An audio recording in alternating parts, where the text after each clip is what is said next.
धूम्रलोचन को निद्रावस्था में गए युग बीत गए हैं, इसीलिए ढोल नगाड़े बजाओ और जागृत करो उसे। बजाओ।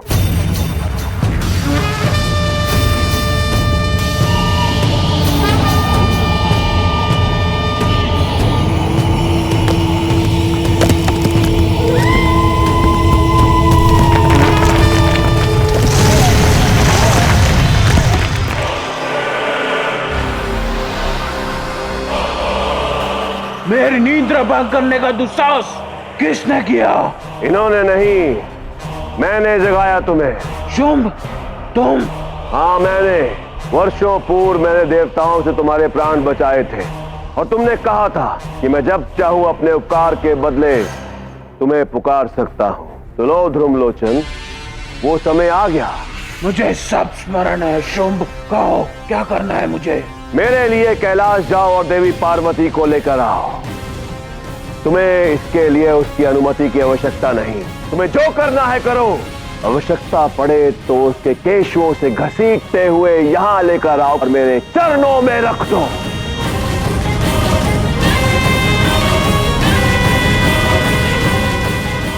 देवी पार्वती, मैं केवल 3 तक गिनूंगा।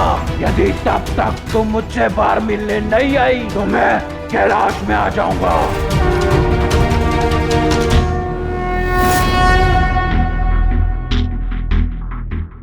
मैं इतना विशालकाय हूँ कि ये पहला अवसर है कि जब मैं इस प्रकार किसी को सर उठाकर देख रहा हूँ। मानना पड़ेगा, तुम बड़ी विशेष हो देवी। तब तो तुम्हें भी यही मानना होगा कि तुमने यहाँ आकर अपना समय व्यर्थ किया। यदि मुझसे युद्ध करना है तो शुंभ को स्वयं यहाँ आना होगा। इसीलिए लौट जाओ यहाँ से। मैं शुंभ का ऋणी हूँ और मैं यहाँ से उसका ऋण उतारे बिना कहीं नहीं जाऊंगा। इसलिए चुपचाप मेरे साथ चलो। तुम शुंभ के ऋणी इसलिए हो ना क्योंकि उसने तुम्हें देवताओं से बचाया था। तो मैं देवी पार्वती सभी देवताओं का आवाहन करती हूँ।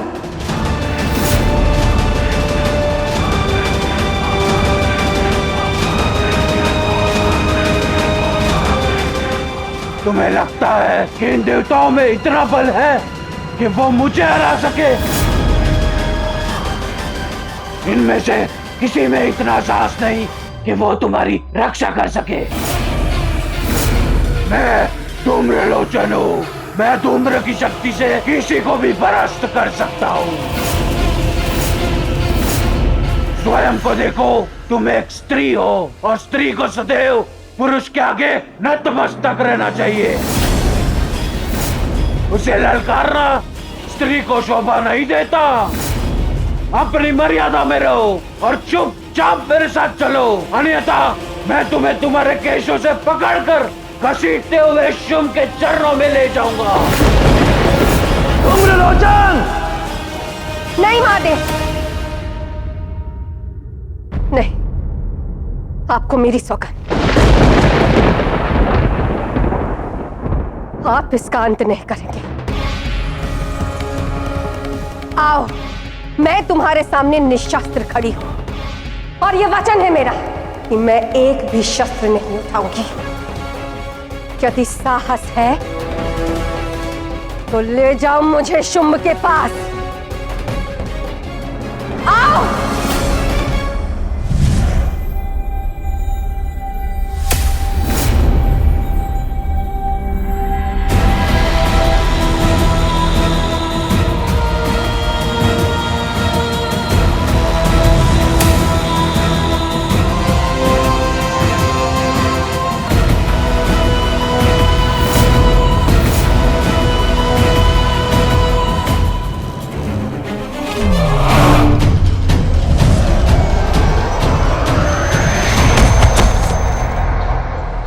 कहा था ना मैंने कि चुपचाप यहां से लौट जाओ। आज तुमने समूची नारी जाति का अपमान किया है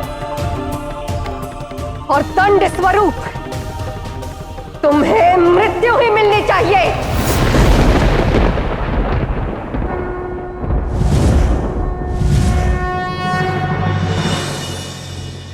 सोचते हो ना कि स्त्री को पुरुष के प्रत्येक अत्याचार को मौन होकर स्वीकारना चाहिए, कि स्त्री सदैव पुरुष के सामने नतमस्तक होकर रहे, तो अब तुम देखोगे धूम्रलोचन कि स्त्री को अपने सम्मान की रक्षा करने के लिए किसी के स्वर की आवश्यकता नहीं होती। मैंने तुम्हें वचन दिया था कि मैं तुम्हारे विरुद्ध एक भी शस्त्र नहीं उठाऊंगी, क्योंकि तुम्हारे वध के लिए मेरी हुंकार ही पर्याप्त है।